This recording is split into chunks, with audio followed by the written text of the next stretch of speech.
드디어 2024년 1월 12일 제18회 AFC 카타르 아시안컵 축구대회가 열립니다.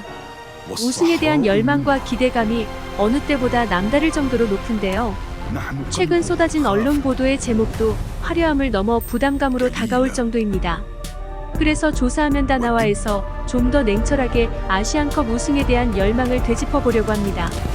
이번 제18회 카타르 아시안컵 대회는 17회 우승국인 카타르에서 2024년 1월 12일 개막하는데, 한국은 1월 15일 오후 8시 30분 바레인을 상대로 첫 경기를 치릅니다.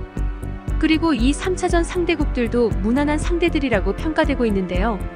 예선전이 어렵지 않아 보여서일까, 아니면 최근 평가전에서 보여준 황금세대의 화려한 활약들로 인한 기대감 때문일지, 많은 전문가들과 애국심 넘치는 축자랄들은 남은 경기들도 건너뛰고 축배 준비를 하고 있습니다. 물론 전문가들의 말끝머리의 변수를 조심해야 된다는 말로 일단 면피용 펜은 하나씩들 준비는 하고 있지만 말입니다. 실제 이번 아시안컵 대표팀 선수들의 모습은 그 어느 때보다 강력한 게 사실입니다. EPL 득점왕 경쟁에 나서고 있는 손흥민 선수와 황희찬 선수는 물론, 얼마 전 PSG의 우승을 이끈 이강인 선수, 그리고 언제나 모든 경기에서 통곡의 벽을 선사하는 김민재 선수의 활약은 두말한 나위도 없습니다. 하지만 우리는 꼭 기억해야 할 것이 있습니다. 경기 중 우길기 흔들 일본인들의 저급함이나 SNS를 통해 한국 민족을 애써 깔아뭉개는 방구석 사무라이들 얘기가 아닙니다. 우리의 가장 강력한 라이벌이자 가위바위보도 이겨야 하는 일본은 지난 1월 1일 26명의 대표팀 명단을 발표했는데, 모리아스 감독이 이끄는 대표팀 26명 중 20명이 유럽파라는 점입니다. 한국의 12명보다 8명이나 더 많습니다. 비록 월드 클래스급의 선수는 우리 대표팀이 많은 게 사실이지만, 유럽에 진출한 한국 선수보다 월등하게 많은 점은 부럽고 신경 써야 할 점이죠. 현재 D조와 2조 1위가 거의 확실해 보이는 두 팀이기에 한일전이 성사되려면 결승전에서나 가능한 상황입니다. 지진 피해로 국가 시스템을 시험당하는 일본이나 4월 총선을 앞두고 있는 한국이나 서로 맞붙는 것은 부담스러운 상황일 수밖에 없습니다.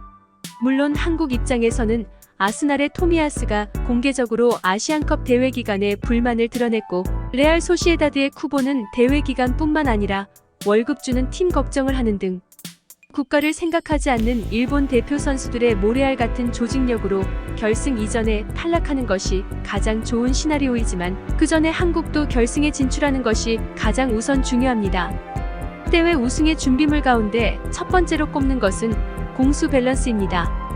그리고 한국의 공격력은 대단히 탄탄합니다. 하지만 수비력은 걱정스러운 게 사실입니다. 포백과 수비형 미드필더 5명 중 김민재 선수 빼고는 다 바뀌었습니다. 맞춰본 기간이 짧아 수비 조직력이 아직 완성되기 전일 것입니다. 이 선수들 중 공격과 수비를 조율해줄 수비형 미드필더의 활약이 가장 크게 요구될 수밖에 없습니다.